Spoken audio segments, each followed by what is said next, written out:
OutLoud podcast. Today, I'm joined by Max Beaumont, who's the founder of Potato Chip Communications. Max, thanks for being here and thanks for doing this. Oh, it's my pleasure, Will. Great to see you. Yeah, it's good to see you too. The last time we saw each other was, probably over a year ago at one of Craig Major's startup events. Yeah, at Workhouse. At Workhouse. And we used to go to those like every month. It seemed like at least every month, maybe every 2 weeks, and there'd be a room full of 75 people. Different world, huh? Different time. It seems like an alien planet or something. I know. Like the fact that we used to stand around face to face with each other and spitting in each other's faces. And dude, you know what? You know what? I actually just came to mind. I remember the day that everything like went crazy. Yeah. I remember seeing you that day, and I remember thinking, and I remember you put your hand out. I remember to shake my hand, and I honestly, I swear, I remember this very clearly. You put your hand out to shake my hand. And I remember like being hesitant about it because I remember that's when I started getting worried about COVID. Right. And you were like, I think you might have been the last handshake. Like, really? That would be incredible. Yeah. I remember doing that really, really badly. It took me a week to stop reaching out my hand because the instinct was so strong, to greet someone. For sure. And so it took me so long to remember, no, you can't do that anymore. You can't just extend your hand towards someone, which is such a trip. And, but that's so awesome that, I would like to say you were my last handshake, but I probably stupidly did that to a bunch of other people. Like, hey, touch me. Right. That's so funny. No, I remember that clearly. Sorry, that's hilarious. Yeah. And that was such a great thing and something I miss so much of being in a room full of entrepreneurs and pitching to each other and getting together and, talking about our businesses and networking and connecting like that. It's something I miss quite crazy, like crazy, even though sometimes those schmooze events are awful for me. But that one was always a really organic one. And I'd love to talk about that also, because I noticed that you talk about helping people with their interpersonal skills. And that's a really cool thing. You're actually I was telling you, you're the first communication coach I've ever had on this podcast. Right. So I want to get into how you became a communications coach. Cause I'm sure me, you get this thing where people are like, what is this thing that you do? Right. Yeah. So yeah, tell me. Sorry, but I was going to say, I know you have a theater background, right? Yes. A theater and acting background. That's right. Yeah. So we we come from a little bit of a different background, but I started out in sales, right? So sales and business development. So I worked for a few different companies, helping grow the business. I'd travel around. I gave hundreds of presentations. I think the last sales job I had, I must have given like close to 1,000 presentations in front of audiences. Wow. Almost every day for 3 years, giving a presentation for people anywhere from like 3 to 100 person audiences on almost a daily basis. So I just got really used to doing it. And then I decided one day, I said, you know what? Like, I like giving presentations and I think I can teach it. So one day I just decided that I'd try to develop this course, and it all sort of snowballed from there. I developed this course I sort of like put together all my principles of what I thought it took to be a really great presenter in a sales and client facing context. And it just kind of went from there. And I started selling the course. I started going to different companies and doing trainings. And then I just took off and went full time with it. And that kind of expanded into other trainings and courses like interpersonal skills, networking skills, sales skills. Yeah. So those same sort of fundamental principles were very similar across like different communication type mediums. Yeah. So. And that's what I find too. I often have this experience where people say like, you do this kind of communication training, but have you ever thought of like dating coaching or have you ever thought of stuff like that? And it's kind of funny. You never think about it, but then you kind of go, well, I guess it is in some ways. There are some principles. So I'd love to get into that. Like, so obviously you've been qualified by this massive amount of experience. And again, that day in, day out, the Malcolm Gladwell thing of the 10,000 hours. And he talks about the different, like the Beatles in Germany when they would play the strip clubs, like 8 hours a night. Totally. They got all their chops up by doing that. So this was kind of like this amazing thing for you where you were doing it every day on a consistent basis. You had a chance to test and change. And, was there a particular horror story from that time where you just really fucked it up and had like the worst presentation? Definitely. Yeah. I remember one of the groups of people that I presented to were architects, And I remember like one of my first like big sales presentations, the audience started out, there was like maybe 30 people in the room, and it ended and there was like 4 people. Oh, Like I was just like, and I was like sweating halfway through too. yeah, Like I was just, yeah, man, like you're not going to hit it home out of the park every time. Right. yeah, That was definitely a horror story for me. yeah, Because I just lost my confidence when I started totally. seeing people leaving.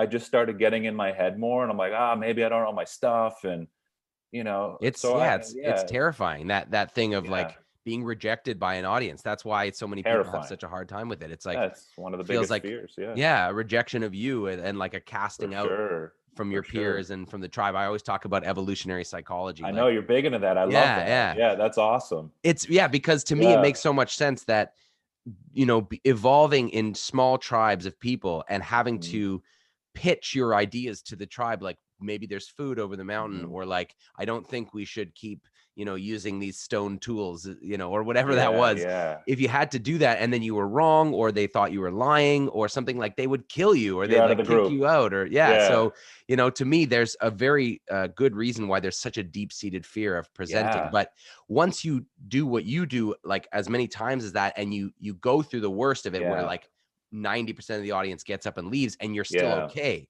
Yeah. afterwards. That kind of motivated me because I was still in the role. I'm like, I'm going to be doing this regardless. So I need to get better. Right. So it kind of motivates you in a way because you're just like, all right, I don't want that to happen Yeah. again. Yeah. Right. Right. So I need to practice, really know my stuff.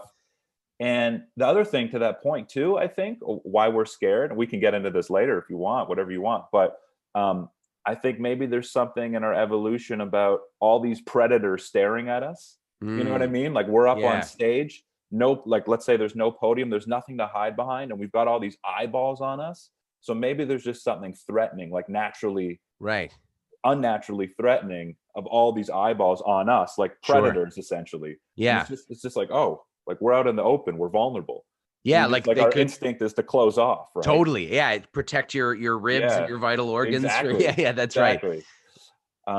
But Which, yeah, that which was one. Yeah, sorry. I was just going to say, which interestingly, it like this is one of the common things that I think about and read about a lot, of like the problem of what we've been evolved to do versus how our modern lives are set up. Hmm. So like things like, we're evolved to move all day, and now we sit all day. We're evolved to eat lots of different things at different times and go periods without eating, and now we eat like 3 square meals of processed foods a day. There's so many Yeah, different parts of our lives that are yeah, so against what we've been yeah. evolved That's for. interesting. and That's so and so true. speaking is such a good thing. It's like the Yeah. the right thing to do from an evolutionary perspective is not to get up in front of a bunch of Right, people and say right, shit. right. That's like the Exactly. terrible That's idea for so your true. survival. That's so But true. of course now our modern lives are different. So Yeah. yeah, when you said you wanted to get better, what were the adjustments that you made? Um, I think so. I think one of it was just knowing. It was just really a lot of it, as you know, is your mindset. Like going into a presentation. I think this sort of evolved over time. This wasn't immediate, but like eventually, and you've probably heard me talk about this. Like I got into a mindset where I wasn't trying to sell. Like Right. Yeah. I wasn't trying to go in there and be like, I need to convince them of these things. Right. And I started just saying, you know what, like what is good in my presentation? How is it helpful or interesting to the people I'm speaking to? Right. What are the goals of the audience, the specific audience that I'm speaking to? And how is what I'm saying helpful? And then that sort of just like helped me ease my mind and my nerves a lot, because I was just starting to like reframe. Maybe this sort of taps into the evolution piece, but I was just sort of reframe my thoughts going into the presentation, being like, you know what, I have something good to say. Hmm. And I sort of had to convince myself of that, almost like I had to like, articulate it and write it down on paper and write out all the things that I was doing that were helpful. And that really helped me, Hmm. you know? And I truly believe this. Like when we genuinely feel like we're helping people, we don't really second guess if we should be there or not. Yeah. You Right. know what I mean? Yeah. Like if you're like volunteering, or if you gave someone money, you're not really second guessing it because you believe it's a good thing. Yeah. So I tried to sort of get into that mindset where it was just Hmm. like, yeah, like I'm gonna figure out how I'm really helping, and like try to really believe that. That Yeah. was one thing, and then just Right. practicing it. And like I remember speaking to my mom a lot about my presentation, just in a really conversational way. that helped me a lot too. Just like having a conversation about what I was saying. Mm. And that's what I try great. to Yeah. teach people today. Right. Is just be conversational about it. You know, I think you're really good at that. I've seen some of your videos. Just like, you know, it just seems like how you would speak to someone who's close in your life. Like that's almost how you should be speaking to your audience, because For that's what we sure. connect with. Yeah, So, and it removes a barrier of you know, who is this person? What do they want with me? yeah. You know, yeah, it's interesting, how many, like, and I'm sure you get this all the time with sales teams when you go into work with them, and there's the very much a performative thing that they're doing.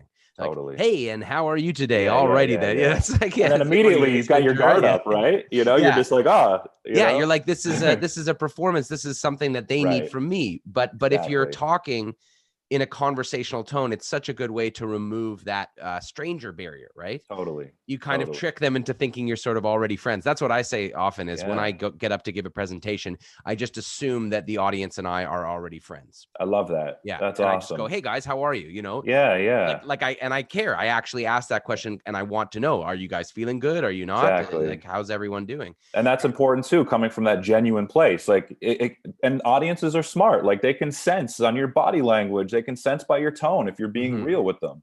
For sure. So I'm sure they can sense that you're being real. Like, hey, I want to know. Yeah. You know? And I love what you said about thinking about what's in it for them, or what do they want? What are their goals? Because you know, instead of framing it as, I need you to buy this from me for me to get my quota or my commission or get a good gold star from my boss. That's all about you. That's sort of like a selfish motivation. But if it's like, I have a product that I think could really help you, and if I explain it properly, maybe it can, then that's so much more giving. And so much and more I think giving. they can sense that too. They can sense that. So not only do you feel better about it, because I think we tend to get in our own heads when we put too much pressure on ourselves. Like, I need to hit this quota. I need to do this. I need to, you know, get 10 projects today. I need to make X amount of money. I think that's just sort of a recipe for a lot of us to get in our own heads. So for us, I think it's really good, but it's also, the audience is more receptive to it as well. So it's a win-win for both. Right. Not only you, like, you're feeling confident, but I'm sure you see Simon Sinek. Do you follow Simon Sinek? Totally. So one of his quotes, and I might be butchering it a little, he says something like, you know, when the audience senses that you're giving, they're much more likely to receive. Yes. And I believe that completely. Totally. So, and he's an amazing example. I would say he's kind of as close as you come to a superstar in our weird little niche of like public speaking, communication, leadership, skill coaching. He's kind of one of the only people out there who has a viable business around doing that. Totally. You know, he's an author and a speaker, and he does these courses as well. You know, all about the find your why thing. And I had a chance to meet with one of his internal team members to talk about collaborating. And you know, nothing ever came from it. It still might. I hope it does down the road. Awesome. But it was cool just to hear from the inside how they structure their workshops and how they market them and how they actually set them up. And what I found was really cool about it was and what's cool about him is it's all about going really, really deep down and going, okay, you can say it in a million different ways. You can talk about a million different topics, but what is the essence? What is at the heart of what you're talking about?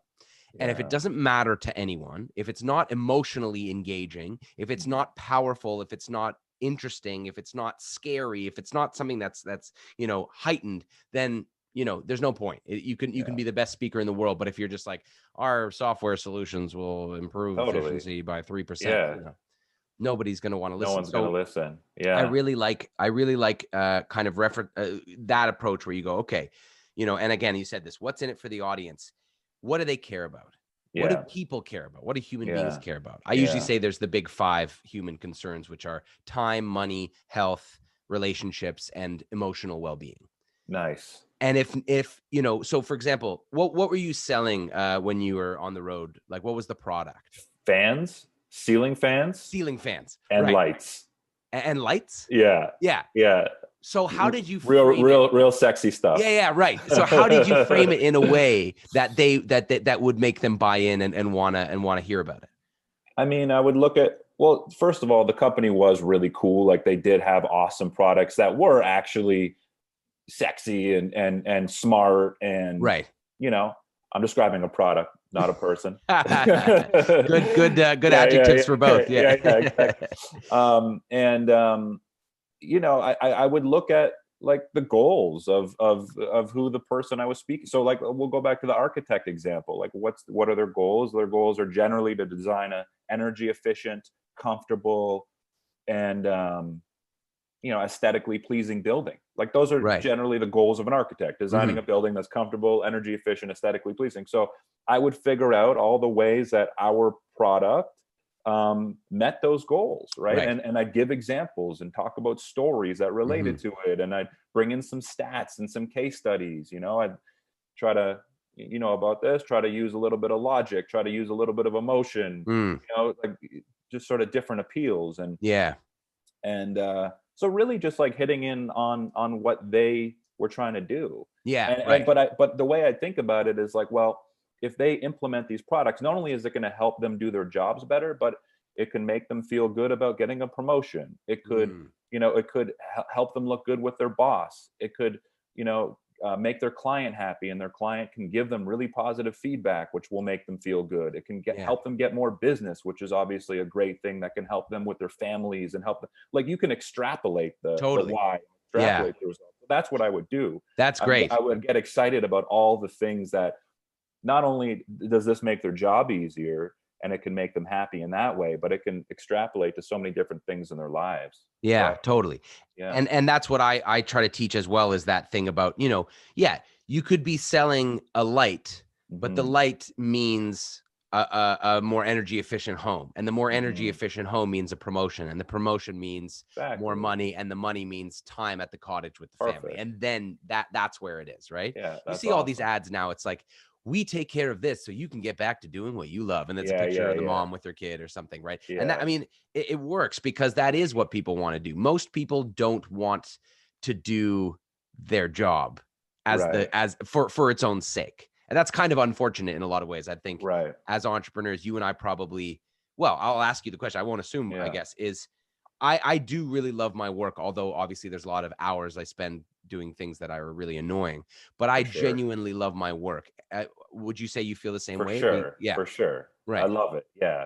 I love it. Yeah. I mean, this is what I like to do. Like, I like to talk about this stuff. I like to help people. I like to teach it, you know? Yeah. But yeah, and I think unfortunately, I think we're in the lucky minority of people who can say that. So when you meet salespeople, and sometimes even other entrepreneurs who, for whatever reason, whatever stage they're at, the presentation, talking about what they love to do, they don't know how to communicate why they love it and what they're doing about it and why it's so important to them. And for them especially, they're talking to customers and clients, and a lot of those customers and clients, they have responsibilities and they have needs and they have goals. So you're teaching them to talk to other people about their needs and goals, and sometimes those customers have customers. So there's like a whole chain of wants and needs. And that's what gets motivated. That's what gets people motivated to get out there and sell. Really, a lot of people, like, some people are really just competitive, I think, by nature, and you know, they're more motivated by money, maybe. But you know, the majority of people I work with, they need that kick in the butt, you know, and that kick comes from like helping. Like, I think it's part of our nature. Like, we get like a dopamine hit. I think it's actually oxytocin. Actually, I think Simon Sinek talks about that's like the helping hormone. That's released. Interesting.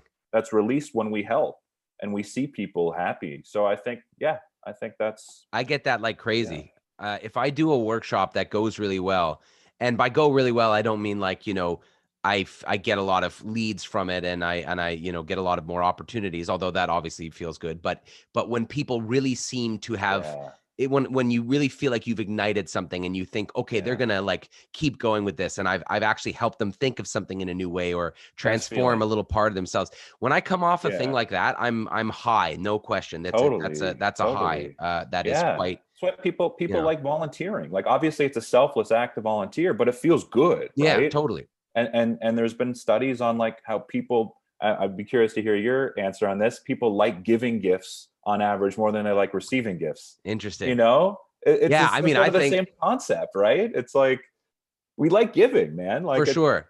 And there's also this interesting thing. I don't know if you subscribe to any of this or think it's all bullshit, but it's I'm kind of somewhere on the fence. But the languages of love. Do you know about all that? Yeah, that's Yeah, funny, man. yeah, That's yeah. funny. Yeah, yeah, So, but to me, it actually helped me with my relationship a lot yeah. because I would used to have fights with my wife slash fiance. We're in the process of having our second wedding, but we would have fights about like the way we were, like what we were doing for each other, what we weren't doing for each other. And eventually we realized like my language of love is help. I like to help people. I like to Right. do things like physical things, carry something, cook a meal, you know, help them move, whatever. That's That's how what I you show like for people. yourself? Oh, that's what you show others. That's how Yeah. I show people. Yeah. But then Yeah. the other part of that is that's what I expect back from the people who tell Ah, me they love me. right, right. And then her thing is like words of affirmation and quality Yeah. time. Yeah. So Yeah. she's always, you know, she's always telling, like, she's my biggest cheerleader. She's always like, you know, giving me lots of encouragement, words of encouragement. But I wasn't doing it enough because I'm like, oh, Right. she knows I love her. She knows Right. I encourage her or whatever. She's probably in the And so, background right now with the yeah, sign. Go she's right Will. next to me shaking her head. Oh no, she's got headphones on. We're all good. Oh, nice, nice. Yeah. But it's an interesting way to like, yeah, to understand how different people are motivated, and how they show that they care for different things. So that just reminds me of that is this the gift, because the gift giving is also a language of love. But the interesting thing is you can kind of reverse engineer that with your marketing and the way you get your own message out there. So I'm curious because I think I really like your marketing and your messaging online. You know, from your content that you put out to your website, which is super clean and really easy to understand. Something I haven't been able to do with my website. My website is always way too convoluted and it's messy, and people are always like, I don't quite know what you do, you Right, know. right. And so, yeah, I'm just curious, how did you learn all that stuff, and how do you think about the way that you put your services out there and tell people what you do so that they can find you? Yeah. Well, first of all, thanks for saying that. Mm, Yeah, I mean, this is the way my mind works. I just know I need things for me to understand them to be distilled down to like simple messages. mhm. And I just try to do the same Right, for my audience. So when I'm putting messages out there, when I have my website, like I just know that if there's too much stuff on there, there's not going to be a lot like, it's going to be harder to absorb, right. essentially. I think simple messages, fewer words are absorbed easier. Yeah, And as a result, it's easier for people to remember and pass on. Like yeah, if I have just too much shit going on my website, like chances are people who read it aren't going to be able to pass it on as easily. So that was right. just sort of my thinking, like just keep it clean, keep it simple. Mhm. This is what I do. It's going to be easier for people to remember. And, we all like these snapshots, these headlines. So I figure keep it simple. Yeah. And And that's part of what I talk about in my courses and my yeah. training too. It's just like, man, like it's all about like if you're presenting, you want your audience to be engaged. And one of the things for me in order to keep people engaged is to keep your message simple. Mm. Like, and part of that is like getting out of your own head because we're so, and you work with a ton of like tech entrepreneurs, it looks Yeah. like, or entrepreneurs who are like so into their own world and have their Yeah. own acronyms and their jargon. And it's just like, not everyone knows that. Yeah. So we need to simplify that for Right. people. And yeah, that's just sort of how I think about it. That's really Yeah. cool, and it's really interesting because I agree, but I for some reason, like I know many people have this problem. It's so much harder to self-apply than it is to teach to someone else. Yeah, So, for example, totally. and I For sure. believe it's important. Like, believe me, I really believe that having clean messaging and clean marketing. But then I'll work with a web designer or something, and they're like, "Okay, can you simplify this for me?" Yeah. And so I'll it's send you an email with the link to the person who helped design my Oh, website. that would be Yeah, if you amazing. want, for Yeah, sure. I'd I'll do love that. love that. Yeah, for sure. And yeah, because as I say, you know, you are a great sort of template and standard for like how clean and simple things can and should be. Um, Thanks, man. what I find is I still feel, and then maybe this is also my lack of experience as a business person because I come from an artist background. So maybe this is something that I'll learn in the next couple of years as I feel more comfortable in the business world. But for my whole life, I was an artist, essentially. I was an actor since I was 7 years old. I was in movies and TV shows, which were extremely lucrative, and I had no idea about the value of the work to the money. You know, my parents just put it all in my education fund, which was incredible because I was able to graduate from theater school completely debt free, which is, I know, is like, you know, so many people are not able to do that. And that, you know, gave me a lot of freedom from the crushing sense of debt, you know, certainly that my fiance has, although I have to shout her out because she just paid off her OSAP yesterday. Oh, That wow. she's had for 11 years. Hey, Which was congrats. incredible. Yeah. And it's like What's the her name? feeling. Pardon? What's her name? Sarah. All right. Yeah. Congrats, Sarah. Now she heard that. So I'm Nice. questioning whether her headphones are really plugged Yeah, in. yeah, yeah.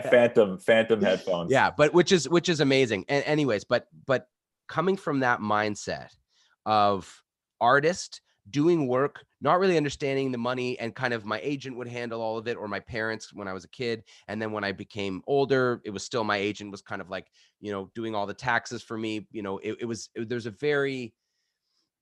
just a sense that I was being managed by an agent. I would show up and audition. I would get the part or not. If I got the part, I would show up on set, learn my lines, and then go home.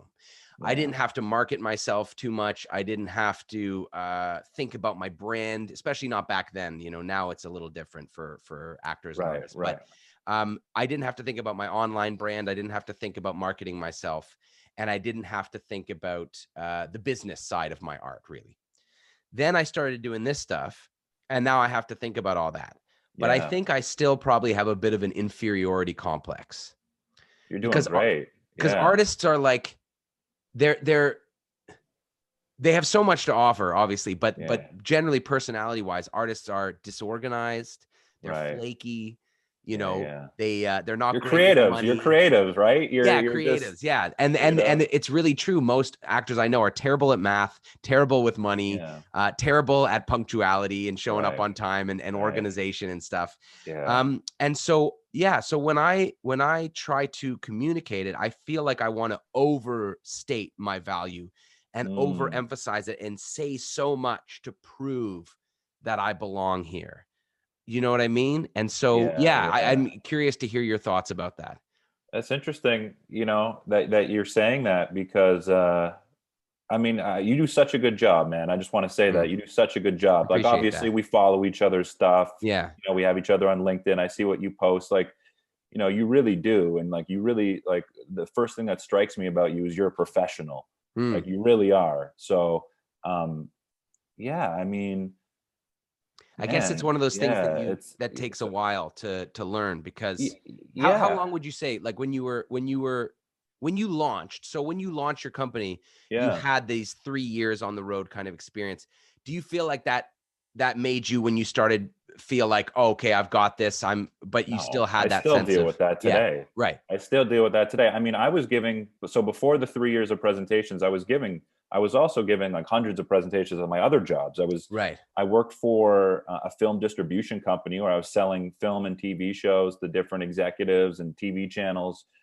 I did a lot of presentations for that. I actually worked for a nonprofit where I was doing fundraising, and I was speaking on stage to hundreds of people. Wow. And, you know, so I definitely had experience before that. And even when I started my business, even after the thousands and thousands of presentations that I gave, I still felt like, who am I to be presenting to this like 65-year-old executive who's been in the business world for, 40 years. Like, who am I to tell him how to present? Like, I used to sort of have that. I've sort of gotten over that now and just said, you know what?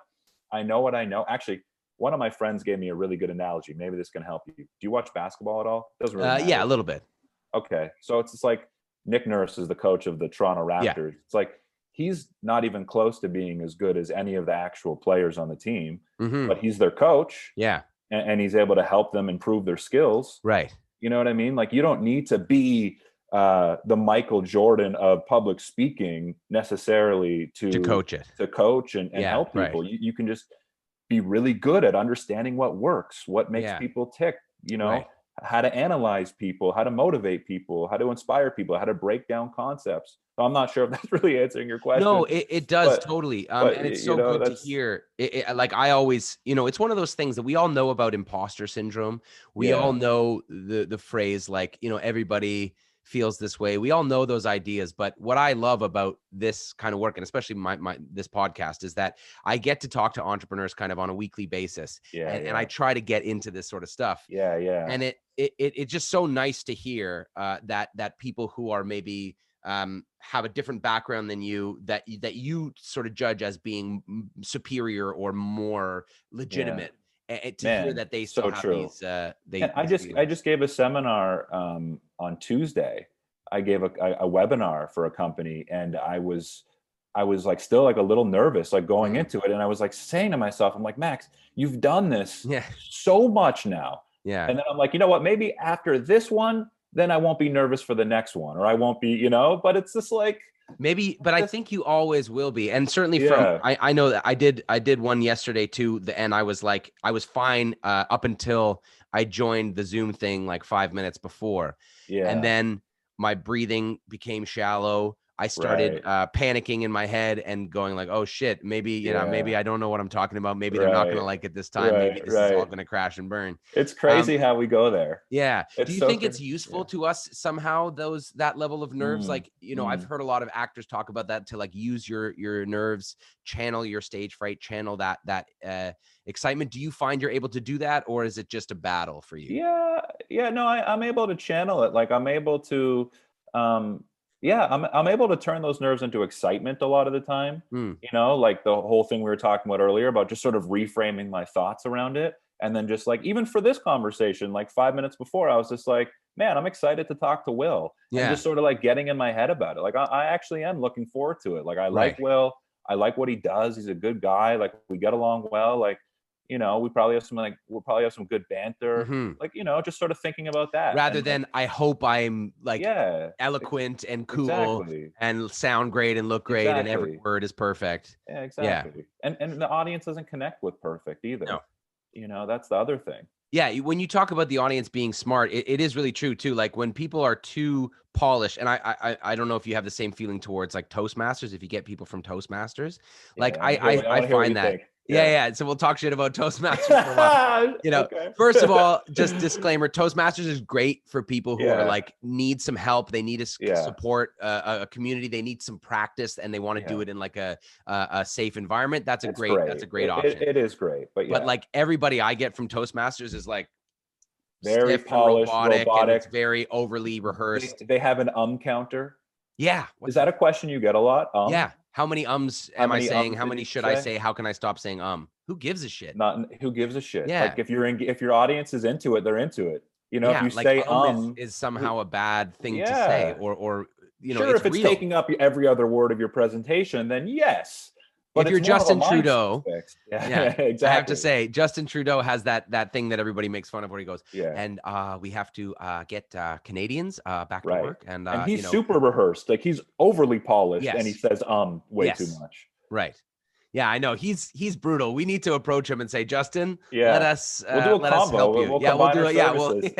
I think the combined forces of our companies might convince the Liberal government where one of us might fail. Yeah, and you know, the golden rule that I teach is make them understand and make them care. And if you do those two things, then you don't have to worry about the ums. You don't have to worry about a technical problem with your slide deck. You don't even have to really worry about like spilling coffee down your front. Like if you make them understand you, and if you make them care about your subject matter, then all those other things are just noise in the background. Have you heard of the pratfall effect? Sorry to interrupt. No, go please. Have you heard of the pratfall effect? Pratfall? No, I don't think so. You should check it out. I think you'd find it interesting. Pratfall effect. There was these studies done. I forget at which university. It might have been Harvard years ago, where they had a professor go up and do a lecture to a bunch of students, and he spilt his coffee before some of the lectures. And then the other lectures, he went through the presentation perfectly polished without spilling a coffee. Then they surveyed the students after to find out what they thought about the professor, how much they liked them. Yeah. And the overwhelming feedback was they liked the professor more who spilled the coffee. So they call it the pratfall effect because it kind of like, it humanizes you, right? Like, right. You know what I mean? So totally.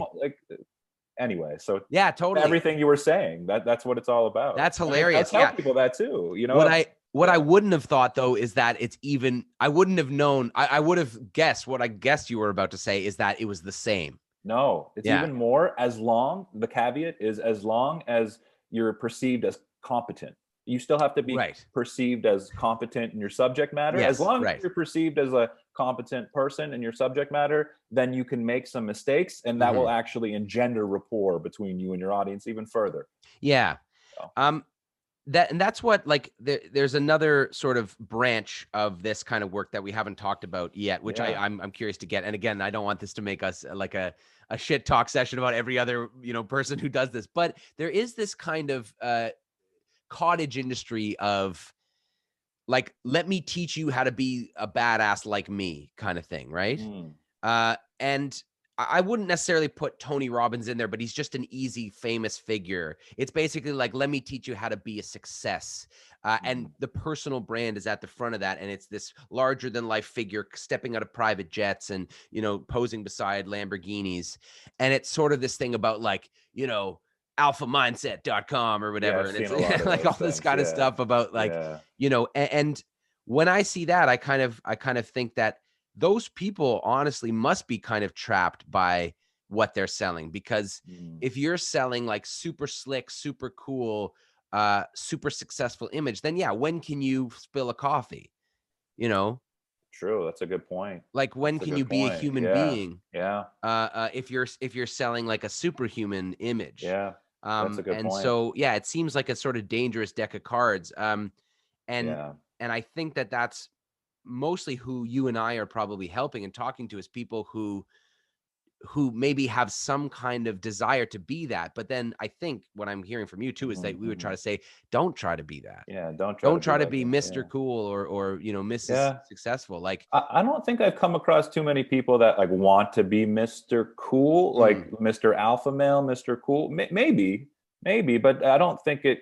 I just think they just want to feel confident up there. Right. Like, I just want to feel comfortable going up on stage and giving a presentation and just feeling good about like speaking to clients and pitching their services to investors. Like, that's people just want to feel good. Like that's what it comes down to. But maybe you've come across that, like a lot of people who want to be cool and slick, and not necessarily that they want to, but that they'll reference, like when I ask them like how they find me, or when I ask them about who they read or who they follow online, I see a bit of a thread, like this guy, Ty Lopez. And like, and I mean, hey, there's things we can learn from those guys. Fantastically. They're making a shit ton of money. They're reaching a lot of people. Good for them. And this guy Russell Brunson is another one. And so people will kind of reference them, and I kind of go, okay, that's cool. And they probably have a lot of valuable stuff to offer as well, in terms of like business tips and techniques and stuff and strategies. But in terms of the way that you come across, I don't like that model of the private jet and your success being the selling point. No, the selling point should be, I know what you want and I can help you get it because I understand you and I understand what your issues are. Not like, look how high I am above you. If you want to come up here and meet me, then sign up for my club. Yeah, we all want to feel heard. We all want to feel understood. And that's one of the core things I try to teach as well. Do you like Dale Carnegie? I don't know him as well as I keep getting. People keep saying, dude, are you like Dale Carnegie? You should check him out. I think you'll really dig him. I think you'll really like him. He's one of my favorite guys to read. I mean, he's passed away many years ago, but one of his sort of quotes and concepts that I've sort of like, almost like based my business around in a way that I quote is, and it's a little, you can take this analogy, but this is what the quote is. It's, you can win more friends in 2 months by trying to get interested in other people than you can in 2 years trying to get other people interested in you. Right. It's a little bit of a mouthful, but the concept is like, people like when you take an interest in them. And you're not going to, it's much harder to sell people on you and be like, I'm great, I'm this, I'm that. It's much easier to just take an interest in a genuine way in other people. And I think that goes towards communicating in a one-on-one setting with interpersonal skills, and also presenting, like you just said. It's like, you want to get people to understand what you're saying and to show them that you care about them. And then you don't have to remember what your stage persona is. Exactly. If you're just real on stage. And one thing I love much more about coaching than acting is whenever I was doing acting, whenever I did theater or people would recognize me from TV once in a while. I always felt like there was this weird barrier between me and them, which was like the screen or the stage, where they had this idea about who I was that wasn't true. It wasn't real. It was based on a character I played. And then they kind of come up to you and they sort of expect you to be that character. You know, and it just never felt like a relationship between equals. It always felt like they were either putting me on a pedestal or they were trying extra hard to break that pedestal down. It just didn't feel like a genuine connection almost ever. But when I coach and then I talk to people after a workshop or a presentation or something, I don't feel like there's any disconnect. I feel like I was me up there and they're talking to me and they're being real and there's a real sense of genuine connection. I don't know That's what it's all about, right? Yeah. That's what it's all about. That's what you want. You know, I think we just want to connect with each other at the end of the day. Yeah. You know, and I think that's when it comes to communication, that's what it's all about, man. It's all about connecting with people. Yeah. And the more people feel connected to you, the more they're going to listen to you. And the easier it is for you to deliver your message. Right? Like when you break communication down to its simplest form, it's like transferring information from point A to point B, just in an effective way. Yeah. So part of doing that is it's like removing those barriers from point A to B. And that's just being human, man. That's being real. Yeah. So it sounds like you figured it out in a lot of ways, man. Oh, man. It's just like, no, seriously, it's like that's what the goal is, man. Just like be yourself. Like that's right. Just feel real about what you're saying and have that connection. You know, that I think that's what we want. I think that's true. And when I talk about the big 5 human concerns, you know, time, health, money, relationships, and emotional well-being, I always say that emotional well-being is the big one under everything else. Yeah, I think because so too. If you're wasting time, but you're on a beach in Mexico, you know, tanning and reading a trashy but entertaining novel, you don't care that you just spent 7 hours there because you're in your happy place or whatever, right? Like you're enjoying being there. But if you're wasting 7 hours at home, watching like YouTube videos and procrastinating your work, then that time becomes a big problem. Yeah. If your relationships are suffering, the real problem with that is that you then emotionally suffer. And all of these problems of time and money and health and everything really boils down to the effect that it has on your emotional well-being. And as you said, everybody just wants to feel good. I think so. Yeah. Yeah. If you can sell somebody something that makes them feel good, like, you know, it's then you'll have a business. And so I think that also trying to remember that even though you're talking to that executive who's 65 and been in the game for years and whatever, he still wants to have a good relationship with his kids. He still wants his employees to like him. He still wants, you know, his friends to be impressed, or his parents, even if they've passed away, to be impressed, right? Like sort of posthumously. We all have those same feelings, and reminding yourself of that, I think, is super important. Definitely. And humanizing your audience too, I think. Humanizing your audience and even humanizing yourself too. You know, just like I talk about the importance of being like specific with your language, like be specific with your words. So like, you know, instead of, this is just like a simple example, instead of being like, hey, I went to the store the other night, you know, you can be like, yeah, I had to stop by the Shoppers at Don Mills and Lawrence. Yeah. You know, just like being specific, specificity, you know, specificity, because I think there's something subconscious that sort of like connects us with people who are specific, because we're like, oh, Will's been to Shoppers. Yeah. Oh, he's been to that part of the city. Like, no shit you have. But just saying those things. No, it's true. It's a reminder. It's like that stupid thing, which maybe actually makes more sense now that I think about it. It's that, you know, those stars, they're just like us thing in the magazines. Like Jude Law, I was eating a hot dog. It's exactly. Oh, yeah, he's a huge. Oh, Jude Law eats hot dogs. No, totally. Or just like, and that's for communication skills in general, interpersonal skills. Like if you're looking to have a better conversation with sometimes it's good to be specific so people can kind of piggyback. And I've been to that pizza place. Totally. You know, I've been to that part of the city. Or just like saying things like Netflix. Like we all watch Netflix. We all do similar. Like there's ways to connect. So I really wanted to ask you about that because we haven't touched on it yet. Is this thing of interpersonal skills versus public speaking?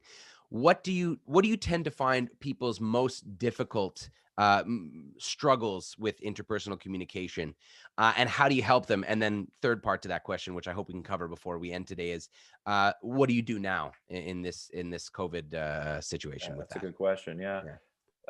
Biggest struggle, I think, just comes down to confidence. Just Hmm. feeling confident about, when you say interpersonal skills, do you just mean Any sort of day-to-day? relationships like work, personal, dating, family, Yeah, I think confidence is a big one. I think conflict's a big one too.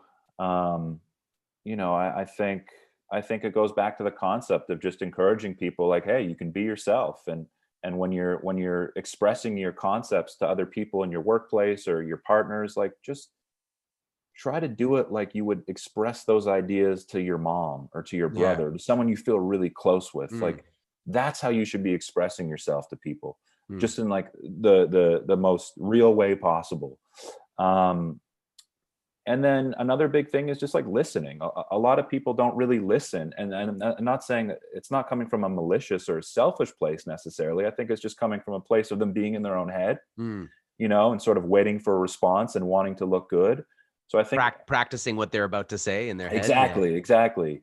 I'm big on name memory too. I'm big Mm. on names, and I think that has a big thing to do with listening, just being present.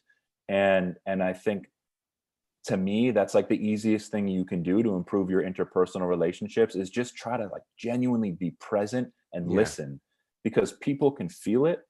And as a result, you're going to be having a better response to what that person's saying. It's just a win-win for everyone. Like, Yeah. people appreciate being the center of attention, even if it's for 30 seconds. Totally. People really appreciate. That's why people love going to therapy for that reason. Like, Yeah. people like being genuinely heard and listened to. Yeah.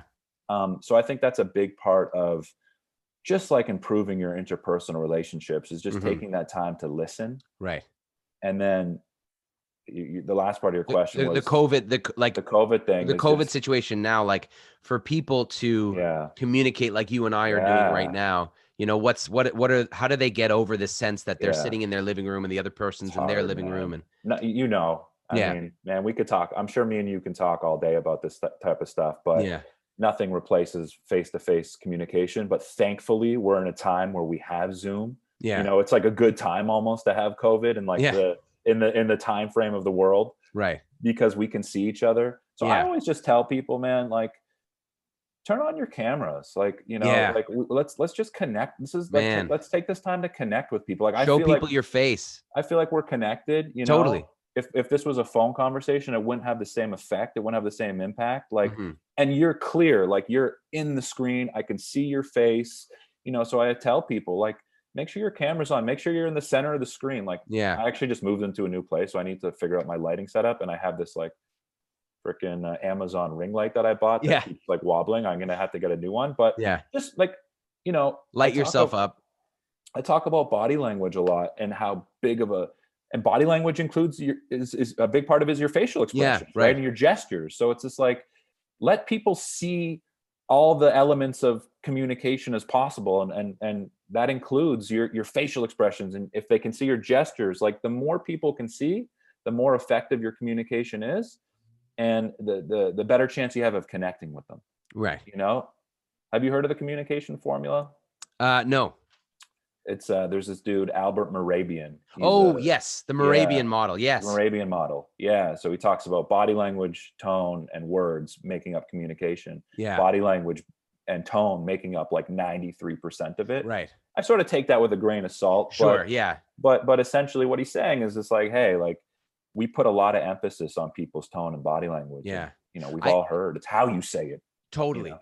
Yeah, and I saw an interesting thing connected to that. I don't know if it's his. I think it's his words, which he said the key to people trusting you when you Yeah. speak is congruence between the three elements. Exactly. If your body language and if your facial expression and your tone of voice are matching the words that you're saying, Yes, then you got it. exactly. But You if you're got like, it. "Hey, I'm so excited to be here. Congratulations on the new Yeah. baby." Yeah, like whatever, Yeah. then Well, people are gonna the audience is gonna gravitate toward body language and tone, totally. right? Like, Yeah, that's if you what they're can gonna say, believe. "I'm really excited to be here," and show that in your face, your body, your Exactly. hands, and your voice, then boom, you've got them. You've got them on your Exactly. side. So yeah, so to that point, body language is such a big deal. We need to take that seriously, which is why during these times, if you want to keep your communication up, turn on that camera. Yeah. And it makes you accountable to being present. Because if the camera's off, you can, what's stopping you from taking your phone and going on Instagram or something? If you, because you're not, there's no accountability from people seeing you. So turning on your video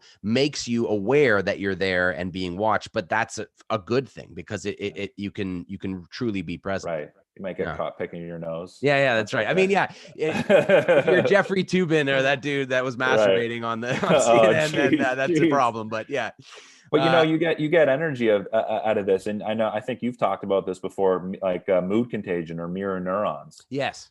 And like you smile and you see someone smile, it still goes through the screen. Like totally, when you smile, I'm more inclined to smile. So somebody asked me the other day on a workshop, they're like, I noticed that you smile a lot when you do your stuff. It's like, can you talk a bit about that? I was like, well, I mean, there's a few things going on there, but I also, I don't stop myself from smiling. That's the key thing.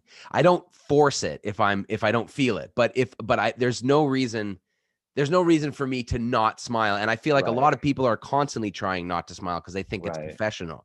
But I'm like, where does it say that a smile is unprofessional? Smile is great. Yeah. Smile is so great because your audience is like when someone smiles at you, you're just so much more likely to smile back. Totally. Like, it's contagious. And you get energy off of it. Yeah, totally. And I noticed too, once I got my puppy and started walking around the neighborhood, I felt my face change because I had this little dog that people would smile at. Then I felt cool to smile to them. And now even when I'm not walking with her, I feel like I have that ability to smile at people. Even men, like big burly dudes, like, with construction boots on and stuff, I just give them a smile. And it's like, and then it's amazing. You see this guy who's like walking around, his face will change and he'd be like, hey, like, it's nice to smile at another human being. And you don't have to do it in a creepy way or like a weird way, but just like, hey, how are you? Sort of thing. And if you're feeling good, spread that. I tell people too, if you're feeling good, spread your light, man. Absolutely. Because we all go through ups and downs. So totally, when we're feeling good, we got to get out there and spread our light because people need it. So I think that's an amazing note to end on. We're coming at the time. Max, thanks so much for doing this, man. I want to have you on again and have a let's chat more. There's so much stuff we could get into. I think for sure. Really, Before we go though, can I ask you? Yeah. Who's your favorite public speaker, or like one of your favorite? Like who do you really like? Yeah, great question. I love Neil deGrasse Tyson. Okay, interesting. So if you watch him talk about science, I teach the speech settings. So like looking at your volume, your pitch, your pace, your inflection, your clarity. And then as we talked about physical expressiveness and facial expressiveness, he's talking about astrophysics and he will go like, and the earth orbits all the way around. And he can barely contain himself when he's talking about science. And it just makes it so infectious and so exciting and funny. Like I watch clips of him on YouTube and he gets like rounds of applause just for telling a story. But because he's so into it and he's so physically engaged and vocally engaged with what he's saying, like he gets just ovations for telling a story. I got to check him out more. Yeah, check him out. Check out like Neil deGrasse Tyson's best moments, funniest moments, times he blew your mind, all that stuff. He's such a great what I call speaking hero. Okay, that's awesome. That you can emulate. He's up at the top there for me as well. And and then excitement's a big thing for you, huh? Like excitement, you admire people's excitement. Definitely. Definitely. And I often tell people to let themselves get more excited. What I think is it's a gift that you give your audience. Yeah. Your own excitement about your topic. Yeah. It's easier for them to listen to somebody who has a certain amount of excitement. Of course, some people are amazing speakers. Do you know this guy? I don't want to fuck his name up, so I'm just going to Google him real quick. Naval Ravikant, I think is his name. He's an entrepreneur, investor. He's a brilliant speaker as well, but super the opposite of Neil deGrasse Tyson. Super quiet, super I'll write his name in the chat just so I'll check him out. Check him out. Naval Ravikant. Ravikant. Super composed, super quiet, but just has such a great way with words and great ideas and magnetic speaker. But and that works for him. But for me, my whole thing is I find most people are too flat and dull when they speak. So I try to lift them out of that. Yeah, because excitement can carry you through. I always tell people, you don't need to be a 10 across the board and everything. Yeah. Right. Like you could, like, if you have like 2 things that you're really good at, I know we're coming to our time here. Oh, no, don't worry. Yeah. I'm good to keep going. You know, like if you like, that can carry you through. Like a passionate speaker just the passion alone can make them a super engaging speaker. Totally. Even if the subject matter is, well, like Neil deGrasse Tyson, he talks about astrophysics. Do you know like how many? I don't know anything about astrophysics. How many astrophysicist students would have these professors who are geniuses, but they're standing there going, so the planetary rotation of the orbital, blah, blah, blah. And they're just going, you know. And what an interesting guy to have that sort of combination of that sort of brain working in all those ways where he's able to communicate his ideas so brilliantly, but also able to understand complex things. I will tell you this. There's an interesting thing. I got in trouble for this once when I was working with science students at U of T, and Neil deGrasse Tyson said he's gotten in trouble for this, is when people feel like you're dumbing down science. When people feel like you're dumbing down a technical concept that's really complicated. They especially the people in the community that go like, you're cheapening it, you're diluting it, you're making it watered down.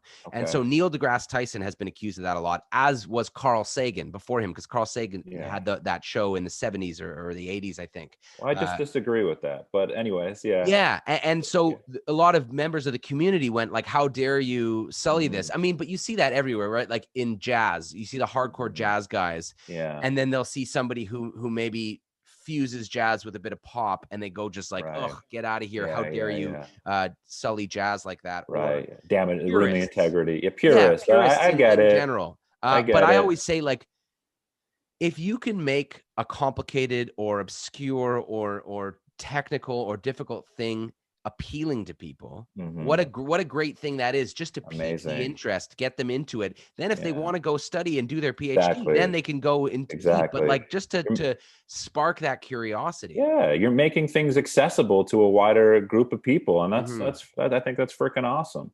Totally. That's like how many more kids are going to be into science because of that guy? So cool. So cool. Yeah, so totally. There you go. Anyway, so okay. Oh, but I should ask you, who's yours? Who's your favorite public speaker? I don't know if I have, like, so you mentioned, I know you were sort of hating on Tony Robbins. No, not at all. I think he's incredible. I mean, I saw him speak live. Yeah. The energy that he's able to produce amongst the crowd is like unbelievable. Right. Like he's as professional as it gets when it comes to being a good public speaker. He's totally incredible. And he's really real. I've seen his clips, and he's really real. And himself while he's on stage, which I appreciate. No, he's awesome. And so I know, as a public speaker, I think he's brilliant.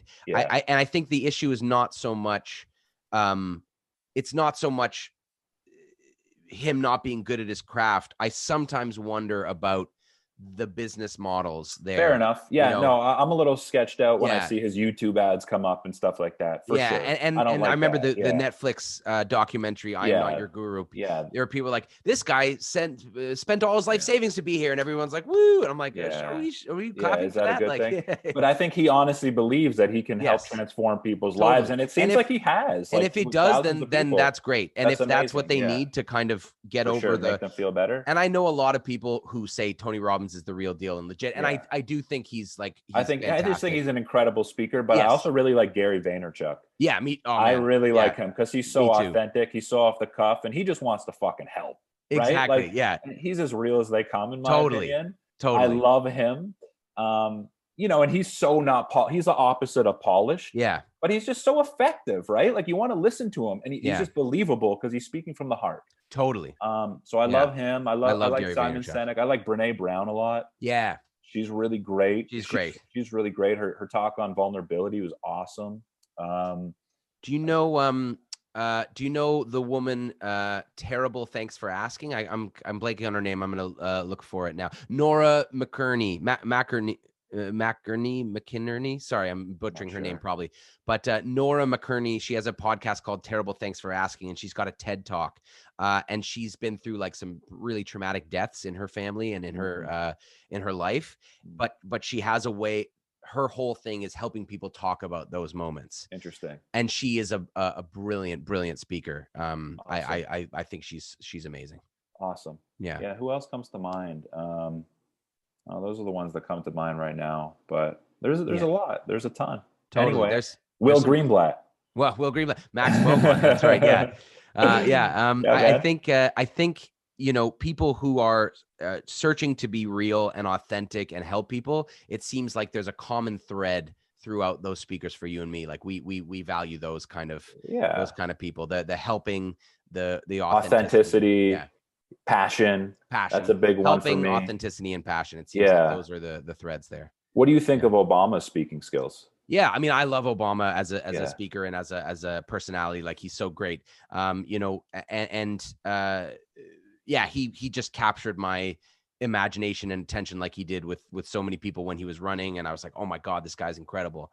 And I think, you know, he is a bit of a gold standard for people's public speaking, and again, his idiosyncrasies, the pausing and the sort of that people make fun of. It's great. Very controlled. Yeah, he's cool, and it works too. He just seems like a relatable guy too, right? Totally. Yeah. Well, you feel like you could have a beer with him or you know, have a chat with him, you know, and you see him like shoot a 3 and swish it and walk off the gym. You're just like, who is this guy? Yeah. I know. No, he's great. And you know who I love too as a politician speaker is Andrew Yang. Yeah. Yes. Yeah. I haven't really heard him public speak. I've heard him in a couple of podcasts. Yeah. But he's an entrepreneur and by background as well, but he's also but he's now a politician. He ran for president last year. He's running for mayor, but he is like really, really authentic. He's developed a bit of that politician speak. Yeah. He's been on the trails for so many years. I think that's inevitable, but still, when he shows up for public speeches or for podcasts, you get the sense that he really cares and that he's really thoughtful and emotionally connected. I think he could use your services a bit though, from being I think he's good, but I think he could be a little more expressive. I agree. You know, I think because he can come across as a little technical and robotic at times, because he's super smart and he's got really good ideas, interesting ideas.